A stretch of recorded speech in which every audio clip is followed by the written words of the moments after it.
పెద్దపల్లి జిల్లా రామగిరి మండలం పెద్దంపేట గ్రామ పంచాయతీ ఎన్నికను వాయిదా వేసింది స్టేట్ ఎలక్షన్ కమిషన్.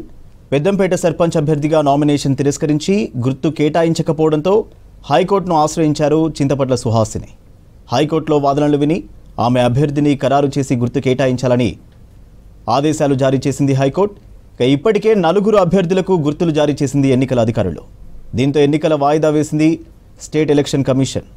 సర్పంచ్ ఉన్నప్పటికీ ఈ రిజర్వేషన్ మహిళా రిజర్వేషన్ జనరల్ మహిళా రావడం వల్ల మా భార్యను బరిలో నిలపడం కోసం నామినేషన్ వేయడం జరిగింది. నామినేషన్ వేసిన క్రమంలో ఏదైతే 9వ నెలలో నా ఆన్లైన్లో మా ఓటు హక్కు కనిపించినప్పుడు కూడా కేవలం గ్రామ పంచాయతీకి ఇచ్చిన ఓటర్ లిస్టులో పేరు లేనందున వాళ్ళు తొలగించడం జరిగింది. జరిగిన వెంటనే మేము ఆర్డీఓకు అప్పీల్కు వెళ్ళడం జరిగింది. అప్పీల్కి పోతే అక్కడ కూడా మాకు న్యాయం జరగకపోతే గౌరవ హైకోర్టును ఆశ్రయించడం జరిగింది. కోర్టు కూడా నిన్న 3వ తారీఖు రోజు మా నామినేషన్ను కన్సిడర్ చేయమని కూడా ఆర్డర్ ఇచ్చినప్పటికీ కూడా మాకు గుర్తులు కేటాయించకుండా నెగ్లెన్సీ చేయడం వల్ల మేము మళ్ళీ నిన్న హైకోర్టును ఆశ్రయిస్తే ఈరోజు మళ్ళీ లంచ్ మోషన్లో కూడా మా సీనియర్ అడ్వకేట్లు కూడా మా తరఫున కొట్లాడడం జరగడం వల్ల ఈ ఎలక్షన్ అనేది ఇది క్లియర్ అయ్యేదాకా మాకు గుర్తు వచ్చేదాకా దాన్ని నామినేషన్లను పెండింగ్ పెట్టుకుంటూ స్టే విధించడం జరిగిందని చెప్పడం.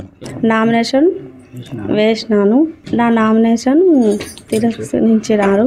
దానికి నేను హైకోర్టుకు పోవడం జరిగింది. హైకోర్టు ఆర్డర్ ఇవ్వడం జరిగింది. ఆర్డర్ను అధికారులు పట్టించుకోలేదు కాబట్టి నాకు న్యాయం జరిగింది.